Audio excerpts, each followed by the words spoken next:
তোমার উপরে এটা অবধারিত করো যে তুমি বেশি হাসবে না, বেশি বেশি হাসবে না। সূরা তওবার মধ্যে একটা আয়াত আছে, তারা বেশি বেশি হেসে নিক, অচিরে তারা এমন অনেক বেশি কান্নাকাটি শুরু করবে।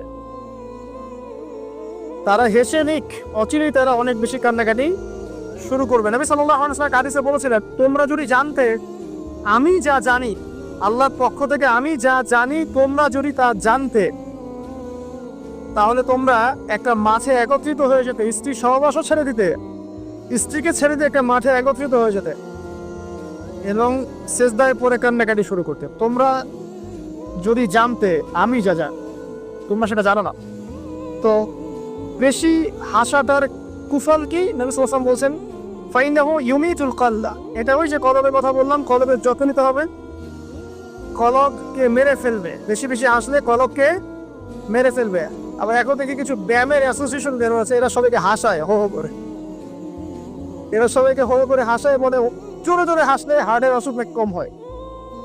আর আল্লাহ রাসূল বলছেন, যারা বেশি বেশি হাসে এদের কলব মরে যায়। নবীজি কেমন করে হাসতেন? নবী সাল্লাল্লাহু আলাইহি ওয়াসাল্লাম মুচকি হাসতেন। তিনি হাসতেন, এমনকি বলা হচ্ছে হাদিসে, নিজের দিনী ভাইয়ের সাথে, মুসলিম ভাইয়ের সাথে হাসি মুখে সাক্ষাৎ করলে নেকি হয়, আমার নামে নেকি লেখা হয়।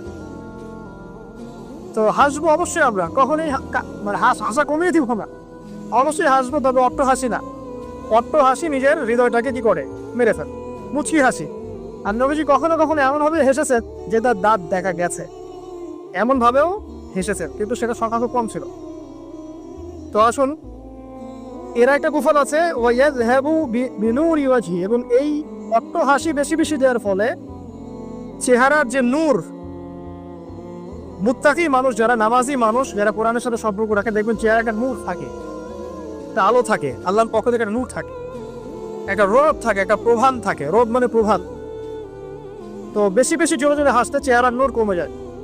একটু খেয়াল করে দেখবেন, আপনি 5 ওয়াক্ত সালাত জামাতের সাথে পড়ার চেষ্টা করেন, নিয়মিত তাহাজ্জুদে উঠতে অভ্যাস করেন, দেখবেন ফজরের ওয়াক্তের দিকে আপনার চেহারা দিয়ে কিছু একটা নূর বের হচ্ছে। এটা হবে, দেখবেন চেহারাটা নূরানি লাগবে। দেখবেন অনেক ভাই যারা মারা গেছেন, জানাজা পড়াতে গিয়ে দেখবেন চেহারা নূরানি, চেহারা আলো বের হচ্ছে। আর মানুষ যত বেশি পাপ করতে থাকে, চেহারার নূর তত কমতে থাকে, চেহারার নূর তত কমতে থাকে। যত বেশি প্রকাশ্য আর গোপন পাপ মানুষ করতে থাকে, চেহারার নূর কমতে থাকে। তবে অনেক নূরানি চেহারার পিছনেও কিন্তু শয়তান থাকে, এটাও মাথায় রাখা হবে। তো আল্লাহ পাক আমাদেরকে, আল্লাহ পাকে প্রকৃত মুত্তাকি বান্দা হওয়ার তৌফিক দান করুন, আমিন। আর দুটো ওসিয়ত তিনি করেছেন, সেটা হলো যে কুলতু জিদনি ইয়া রাসূলুল্লাহ, আমি বললাম, হে রাসূল আমাকে আরো বাড়িয়ে দিন, আরো ওসিয়ত করুন। তিনি বলছেন, কুরিল হাক ইন কানা মুররান, সব সময় সত্য কথা বলবে, যদিও এটা তিতা শোনায়, মানুষের কাছে তিক্ত মনে হয়, তুমি সত্য কথা বলবে। আর সত্যের সংজ্ঞাটা আমাদের জানতে হবে। সত্যের সংজ্ঞাটা আমরা যা শিখেছি, এটা চূড়ান্ত সংজ্ঞা নয়। সত্যের ডেফিনেশন হচ্ছে সূরা কাহফের 29 নম্বর আয়াতে আছে। কোন সূরা? সূরা কাহফ 29 নম্বর আয়াতে আছে। আল্লাহ পাক বলেছেন, ওয়া কুলিল হাক্কু মির রাব্বিকুম ফামান শাআ ফালিউমিন ওয়া মান শাআ ফালিয়াকফুর। সত্য সেটাই, ভালো করে শোনেন, সত্য সেটাই যা তোমার রবের পক্ষ থেকে নাজিল হয়। যার ইচ্ছা হয় সে মেনে নিক, ঈমান আনুক, যার ইচ্ছা হয় অস্বীকার। ইন্না আতাদনা লিযালিমিনা নারা, আমি জালেমদের জন্য আগুন প্রস্তুত করেছি, ইলা আখিল আয়াত। তো এখানে আল্লাহ তাআলা সত্যের ডেফিনেশন দিয়েছেন, দ্য ডেফিনেশন অফ ট্রুথ। সত্যের ডেফিনেশন কি? আল্লাহর পক্ষ থেকে যা নাজিল হবে সেটাই সত্য। আল্লাহর পক্ষ থেকে তাওরাত নাজিল হয়েছে, ঠিক আছে, জাবুর নাজিল হয়েছে, ইনজিল নাজিল হয়েছে, সুহফ ইব্রাহিম মুসা নাজিল হয়েছে, কোরআন নাজিল হয়েছে। যখন তাওরাত নাজিল হয়েছিল, তাওরাত ওই যুগের জন্য সত্য মিথ্যার চূড়ান্ত মানদণ্ড ছিল। এখন না, কারণ সেটা রহিত হয়ে গেছে। জাবুর ওই যুগের জন্য সত্য মিথ্যার চূড়ান্ত মানদণ্ড ছিল, ইনজিল ওই যুগের জন্য ছিল। যখন থেকে কোরআন নাজিল হয়েছে এবং সুন্নাহ এসেছে, কিয়ামত পর্যন্ত সত্য মিথ্যার এর বাইরে কোনো মানদণ্ড আছে? তবে যে কোনো বুদ্ধি, যে কোনো দর্শন বা ফিলোসফি, যে কোনো স্কুল অফ থট, যে কোনো মতবাদ, যে কোনো বৈজ্ঞানিক আবিষ্কার, যেটাই হোক না কেন, যদি কোরআন এবং সুন্নাহর সাথে মিলে যায়, সাংঘর্ষিক না হয়, সেটাকে মেনে নিতে আমাদের কোনো আপত্তি নেই, ঠিক আছে। কিন্তু যে কোনো বিজ্ঞান বা দর্শন বা যুক্তি বা মানব রচিত কোনো মতবাদ, যেটাই হোক, যে কোনো স্কুল অফ থট বা ফিলোসফিক্যাল থট, এগুলো কোরআন এবং সুন্নাহর সাথে যদি না মিলে, সাংঘর্ষিক হয়, সেক্ষেত্রে এটা না মানাই আপনার আমার উপর ওয়াজিব। এটা সত্য মিথ্যার মানদণ্ড থাকবে না। এখন আমাদের কাজ কি? জাস্ট এগুলোকে মিলিয়ে দেখা কোরআন সুন্নাহর সাথে এগুলো মিলছে কিনা, ব্যাস। ওয়াইন ক্যান মুররান, যদি সত্য তিতাও হয় তবুও বলতে হবে। যদি চাকরি চলেও যায়, ইমাম সাহেবকে সুদের এগেনস্টে বলতে হবে, বলা শিখতে হবে। ঘুষের এগেনস্টে বলা শিখতে হবে, দুর্নীতির এগেনস্টে বলা শিখতে হবে। ওয়াইন ক্যান মুররান, যদি তিতাও লাগে, তবে বলার ভাষাটা এগ্রেসিভ হবে না। মানুষকে আঘাত করে বলার ব্যাপারটা ইসলাম সমর্থন করছে না।